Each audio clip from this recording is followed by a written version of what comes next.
Hello and welcome to another Know Your Enemy video with me, Oddworld Inhabitant, as your host. So today, fellow Imperial Guard commanders, we are going to talk about one of the toughest formations out there. One that is very hard for us to beat, if, I'll be honest, if at all possible. It is one of the ultimate cheese formations, and it is the Riptide Wing. The Riptide Wing is infamous for a reason. It's incredibly powerful. And it is essentially an unbound formation. Many formations will, but this one really is. This one takes the cake. And it's just pure cheese through and through. It's super powerful. If you go to a tournament, any semi-serious tournament, and this kind of stuff is permeating down to the local level now as well, you will find a Tau player running a Riptide Wing. You will do. It's very powerful. But what is it? What is it? Some of you may not know what it is. Some of you, sweet child, you may not have faced one yet, but these things are deadly. So it's quite simply 3 units of XV-104 Riptide battlesuits. That's it. Many Tau players probably already own 3 Riptides. If you do, there's no point in not taking this formation. The most I've seen is maxed out when I saw at a tournament someone just take 9 Riptides, and that was their entire army. But the usual amount you find is 5. Okay. So what's the benefits of taking this formation then? Okay, well there are 3 benefits. The first one is coordinated attacks. In the shooting phase, add 1 to the ballistic skill of a Riptide from this formation if it shoots at a unit that has already been shot at this phase by any other Riptide from this formation. So there is some debate on the wording of this, but if you read it carefully with that, it says add 1 to the ballistic skill of a Riptide from this formation if it shoots a unit that has already been shot at by another Riptide from this formation. It doesn't say unit. So there is some argument for the fact that you fire your first, you may, even if you take a squad of 3, you fire your first Riptide, and then the ones after that get +1 ballistic skill, even though they're part of the same unit, because it says per Riptide.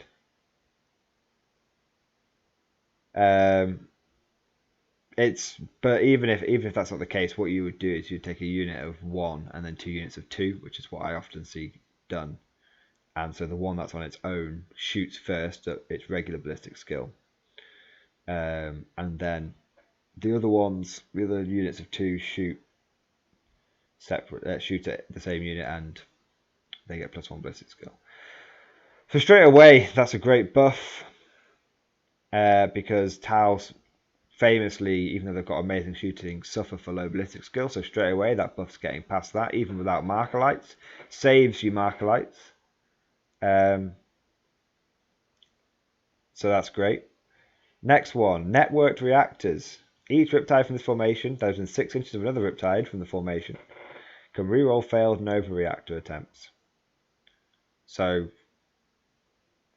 one of the disadvantages of Riptides is the fact that there's an inherent risk of them Nova charging on a 1 to 2. You take a wound and only feel no pain will stop that.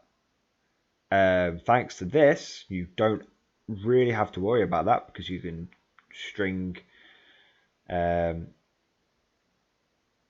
can take, like I said, you can take units of 2, and if you look at this, each Riptide from this formation is within 6 inches of another Riptide from this formation. Again, it's not even units.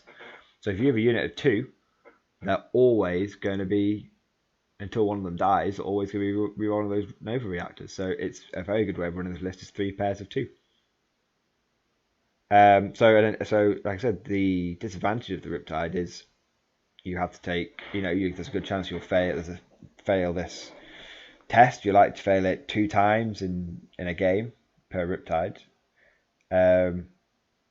Now that is not the case, which means you can, if you want to, if you're a penny pinching Tau player, you can then save stimulant injectors on all your Riptides, which is fantastic because you're not. That's the only real reason you take stim. The only real reason you take it.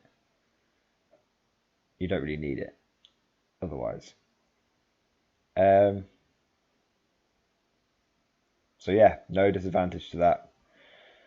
But those two buffs pale in comparison to this last one. Absolutely pale. So Riptide Hailfire. Once per battle, this formation can make a Riptide Hailfire attack. If it does so, any units from this formation that do not move in their movement phase can shoot twice in their shooting phase, making each attack at a different target if desired. Carry out the shooting attack separately, one after the other. The unit cannot move in the assault phase the same turn. If a model uses Ripple Fire, not Hailfire, if it uses Ripple Fire in the turn in which it makes a rapid Riptide Hailfire attack, it can fire the relevant weapon 4 times rather than twice. Yes, you heard that. So you Nova Charge, which you're not going to fail. Or so the Tau player will Nova Charge, so he was not going to fail that because he's within 6 inches. Then he chooses to do Ripple Fire, so he gets to fire twice, and then he chooses to do Hail Fire on top of that, so he fires 4 times. And it specifically says he may do it 4 times. This is what we call cheese. This is grade A blue Stilton cheddar. That's what this is. For free. For nothing. For units that you'd be taking anyway. I mean, if you were taking a CAD, you'd probably take 3 Riptides. So you're just getting this for no disadvantage. So they're the 3 buffs. They're incredibly powerful. You will normally see this Riptide Wing run with another formation. Let's see if I can find it. It's called a Drone Net. Drone Net XV1-0. And the reason for this is it's just 4 units of drones. And these may be Markerite drones. So what you'll tend to find is someone will run about 6 Riptides, maybe more, and they'll run the drone network alongside it. And that just gives them access to 4 units of marker drones. And those marker drones, they get +1 ballistic skill, so they're all shooting at the normal ballistic skill 2, they're all shooting at ballistic skill 3. And they can intercept, jink, outflank, blah, blah. Those bits aren't important. But basically, you're going to be facing a minimum of 16 marker lights plus 6 Riptides. Insane. So, just so you can comprehend this, imagine on your first turn, as a guard player, you've got your conscript wall set up, and you've got your, let's say you've got some tanks in there, you've got your guard walls, your conscript line set up, maybe you've got some infantry in cover behind them, you've got your tanks in cover, you think, I'm in a good place here, I'm in cover, I'm facing our firepower, but in cover. The Riptide, the Tau player will then unleash 16 mark lights onto you, and will then strip out cover from any units that he wants to, and then fire 4 times into those units with crazy amounts of firepower. I mean, really crazy amounts of firepower. So how can we beat this? Like, honestly, how can we beat this? If we can beat it. Well, I'm going to be honest with you, I struggle. I really, really struggle to beat this formation. It's very, very good. But this will be less about how do we actually beat it and more about just being aware of what it can do. Most our players will do the Hail Fire plus Ripple Fire thing turn 1. They want to Alpha Strike you. Okay. So that's what you've got to try. If you can survive that Hail Fire, we'll just call it Hail Fire. If you can survive the Hail Fire, you've got a good chance of pulling off a victory. You must target. So how do we beat it? 1, stay in cover. Yes, he can remove your cover with marker lights. Yes, he can get past your cover with smart missile systems.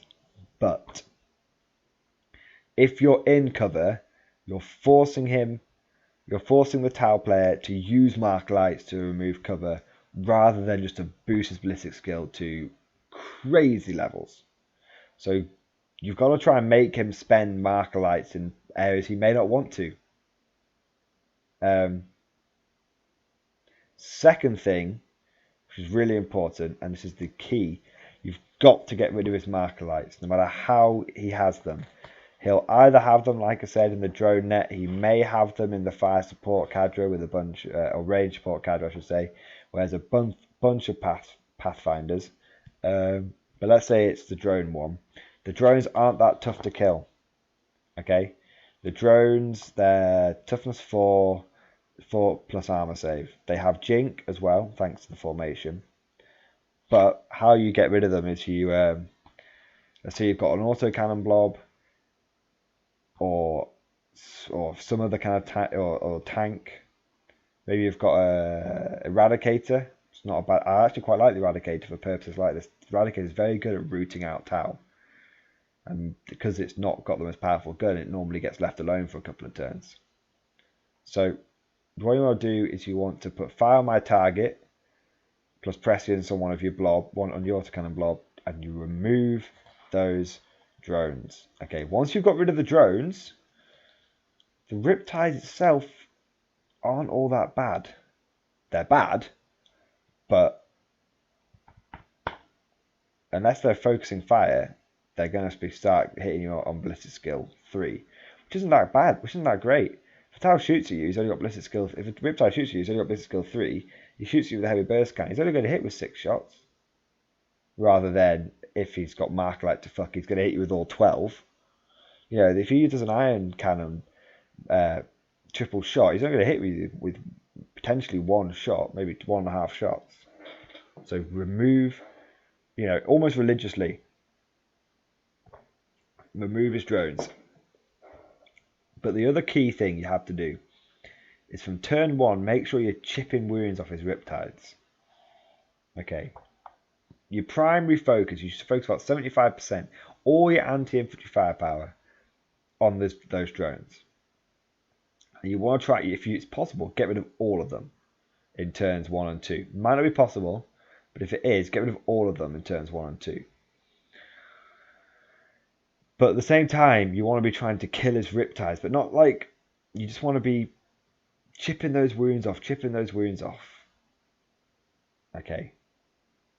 And that can be hard to do, because obviously they've got a 2 plus armor save, but if you've got plenty of last cannon blobs, demolish it. Riptides hate demolishers. You know, just because they don't, you know, demolisher cannons are large. Blast, it's not, you know, the Riptides are big models, they don't scatter off all that much. You know, demolisher cannon can do some, it's only going to do 1 wound, but if you get it and it doesn't scatter, you can hit 2 Riptides. That's 2 wounds for 1 little tank. Not bad. Riptides hate Pask in a Punisher, because Pask in a Punisher will rend 1 Riptide to death every turn. No issues.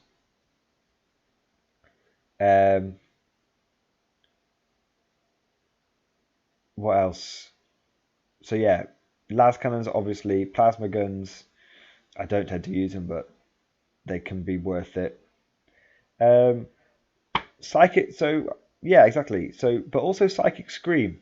Psychic Scream is absolutely fantastic for killing Riptides, because they're only type 8, and they're not fearless or anything like that. So, and with the FAQ, Psychic Scream allows you to hit automatically. So suddenly that 20-point Astropath, not a bad idea. You know how we were saying before, one of the other videos, Psychic Powers, you want to go Prescience first, Psychic Scream second. Not a bad idea. You know? Fishing for Invis, not a bad idea. Invis will really help you.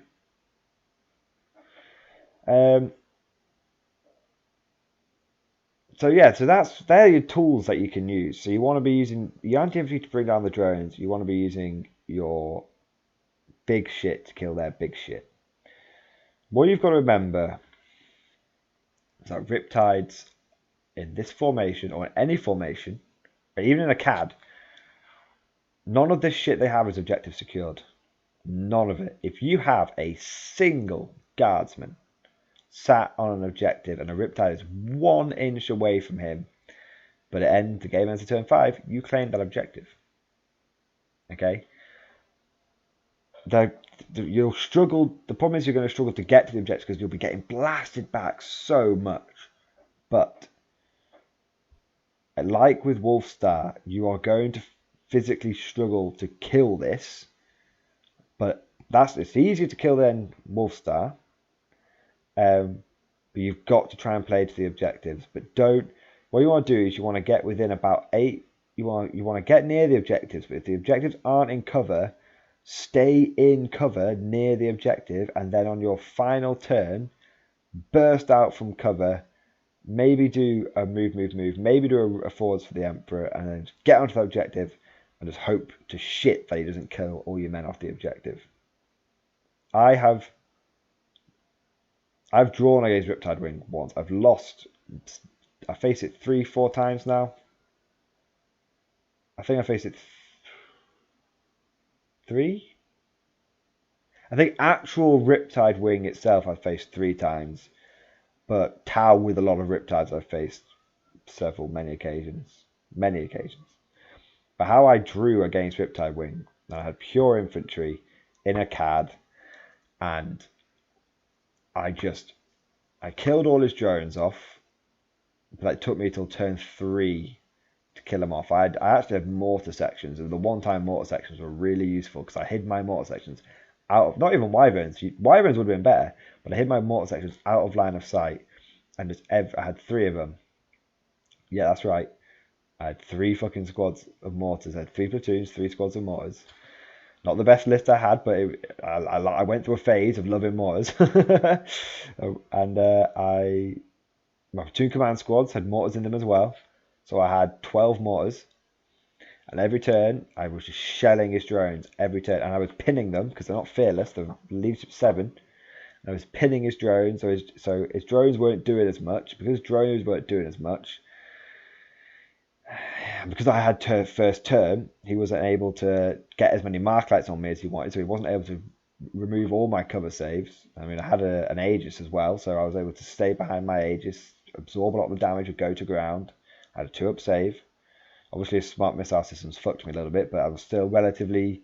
I got through the hailfire. I only lost 40, 50 men. You know, you can easily lose a lot more than that. No, I lost 30 guys. I lost 30 guys. I remember it was 30 guys. I lost a full mob of conscripts. I used to run mobs of 30. I prefer mobs of 40 now. To be honest, I vary the number a lot. A full mob of conscripts. But that was then after. And then what happened is I surged forward. All the objectives are strung across the middle. Okay, middle of the board. It was Dawn of War deployment. And I surged forward and I just stuck to cover. And I stayed about 8. In some places I was 5 inches away from objectives, some places I was about 8 inches away from objectives, but I stayed in cover on these objectives. And my turn 4 and turn 5, I burst from cover and ran for these objectives, shooting as I went. And in hindsight, I should have waited until it was my turn 5 and then moved and run. Because what happened is it went to turn 6, so I had to endure 3 turns of Tau shooting out in the open. And I lost a lot of my men, but on half the objectives, well, on 5, there was 5 objectives. On 3 of them, I had men, and he had tried to contest me with his Riptides, but I actually got into close combat with him, and he couldn't punch. He only, Riptides only have like 2 attacks, so he was only punching a few of my guys to death a turn, and I was just making my leadership checks because I was just really lucky. I was making leadership checks. I have to admit, I don't think I failed a single leadership check out of 6 leadership checks, and I was on leadership 7 because I was losing 1 guy a turn every turn. Leadership 8 normally. My commissars had died. Maybe there was 1 commissar alive, and so one of the boys wasn't taking leadership. I can't remember. It was a while. It was when this formation very first came out. But and also it was a fucking 6-game tournament, and this was about game 4, so I just don't remember. But what I do distinctly remember is drawing, because even though he had more kill points, and he had Warlord, and he had First Blood, and he had Linebreaker, And he had more kill points than me. I controlled 4 out of 5 objectives. You know, that's what won it. That's what made me. That's what came to 10-10. That's what drew it. So, like with Wolfstyle, you'll find with a lot of these formations, you're going to struggle to kill them. Okay, you are going to struggle to kill them, but you can beat them based on objectives because they're not objective secured. So, what you've got to try and remember is Riptides are monster, just one other thing. They're monster creatures, so they dip their toes in cover, so you'll be torn between using fire by target and bring it down. Just remember that it's generally if you're shooting last cans at them, you want to go fire by target because you're going to be winning on 2s. But that's it, really. So Riptide Wing, it's very powerful. You're going to struggle, but hopefully after watching this video, you know what you're facing. So that will hopefully stop your enemy from pulling a fast one on you. You know which parts of the army to target. Focus on the drones, 75%, but also chip wounds off those Riptides because you're going to want to start doing damage to them from turn 1 because if you wait until about turn 3 to start targeting them, they're going to be too tough. You're not going to kill any. Okay. So that's what you want to focus on. One honourable mention before we end the video. Riptides with heavy burst cannons. If you're thinking to yourselves, well, they're only strength 6, so I can take Lehman Russes and I should be much better. Riptide heavy burst cannons which Nova charge are rending, and a pair of Riptides which are shooting Ripple Fire or Hail Fire will reliably rend one of your tanks a turn. One Riptide, maybe 2. Yeah, so you can reliably lose 3 tanks a turn to this formation. Just letting you know. So, like I said, you may struggle to beat this formation. It's tough. At the end of the day, it's Tau, and they are amazing. Tau are an amazing army. They're really powerful. But we do have ways of beating them. Just got to play it smart. Alright. Before I start repeating myself too much, thank you for watching, and I'll see you guys next time.